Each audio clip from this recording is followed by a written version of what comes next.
Good morning. Let's get 1% better every morning with this podcast. If you find it helpful, don't share it. Keep it to yourself. Yep. You know that feeling, right?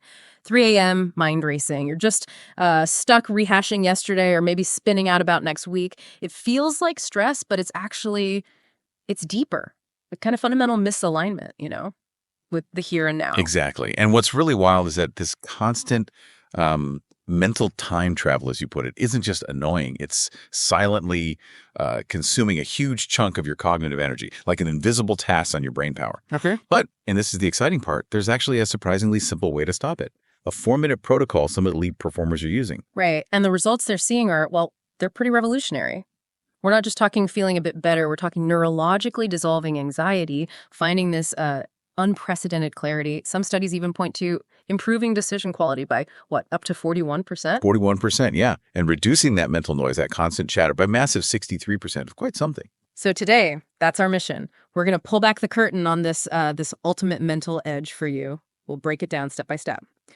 Okay, so let's really unpack the core issue here. Neuroscience research is pretty clear on this. Something like 87% of our daily thoughts are either chewing on the past or worrying about the future.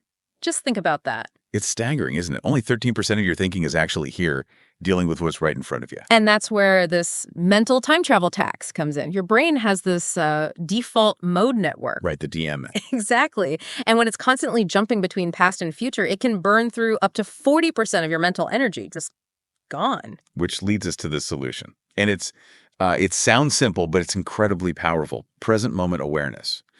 And the neuroscience behind how it works is fascinating. Studies show that when you consciously shift into the present, that activity in that default mode network, DMN, can actually decrease by, get this, up to 54%. 54%, wow. And at the same time, activity ramps up in what they call your direct experience network by about 37%. This creates what researchers call neural coherence. Your brain essentially becomes more aligned, more focused. It's not just relaxation. No, it's more like It's about neurologically syncing up with reality. Yeah. That's where you get this almost unfair advantage. And that advantage is not just theoretical, is it? It shows up in the real world. We're seeing studies from top institutions showing professionals boosting decision quality by that 41% number, slashing reaction time by 23%, and finding they have like a 29% greater capacity for genuinely innovative ideas. Exactly, because effective action, clear decisions, real innovation, they can only happen now. Not yesterday, not tomorrow, right now. Okay, so this is the crucial part. How do you listening actually tap into this? Let's walk through that exact 4-minute protocol. Ready? First minute. It's called sensory anchoring. You systematically focus on your senses. Like, okay, spend about 10 seconds noticing 5 things you can see. Really see them. Then 10 seconds, 4 things you can hear. Then 3, you can feel the chair, your clothes, the air. Then 2 things you can smell. And finally, 1 thing you can taste, even if it's just the inside of your mouth. And finish that minute just noticing your breath, right? Exactly. The last 10 seconds on the breath. What this does, it forces your neural activity out of that time-traveling DMN and into your direct, immediate experience. It anchors you. Got it. Then, for the next 90 seconds or so, step 2 is thought observation. Picture your mind like a big open sky. Thoughts are just clouds drifting through. You don't fight them. You don't grab onto them. You just watch them. You just watch. And maybe you mentally label them gently. Like, planning thought, or, okay, worrying thought, memory. This creates what they call metacognitive awareness, that little space between you and your thoughts. Yeah. You realize you are the awareness. You're the sky, not the clouds, not the thoughts themselves. It's a huge shift. Okay, last 90 seconds. Step 3, present moment immersion. Now, you pick a really simple, ordinary activity you're about to do. Maybe sipping some water, washing your hands, walking to the next room, and you do it with total focused attention. Notice every tiny sensation, the coolness of the water, the feeling of the soap, the movement of your feet, like it's the very first time. And when your mind wanders, because it will. Oh, it definitely will. You just gently bring it back.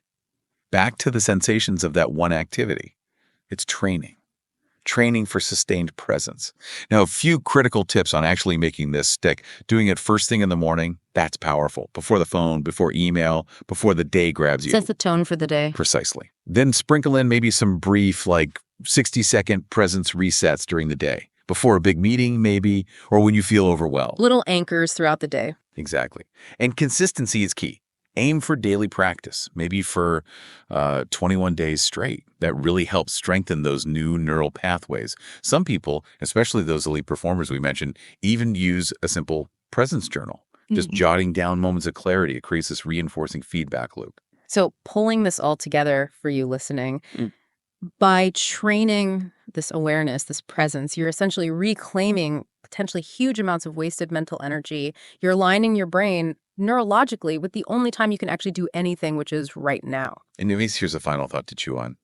In this crazy, hyper-distracted world we're all living in, Mm. perhaps the ultimate advantage isn't having more data or faster tech. Maybe, just maybe, it's the ability to maintain clear, focused presence while, everyone else is lost in their own mental time machines. That really lands. Something to think about. And tomorrow, we're actually going to build directly on this. We've got a complementary protocol. It's specifically designed to help you maintain this presence, this awareness, even when you're under pressure in those high stakes moments. It creates a really powerful two-part system. So give this 4-minute practice a try today. Just notice what happens. We'll dive deeper tomorrow.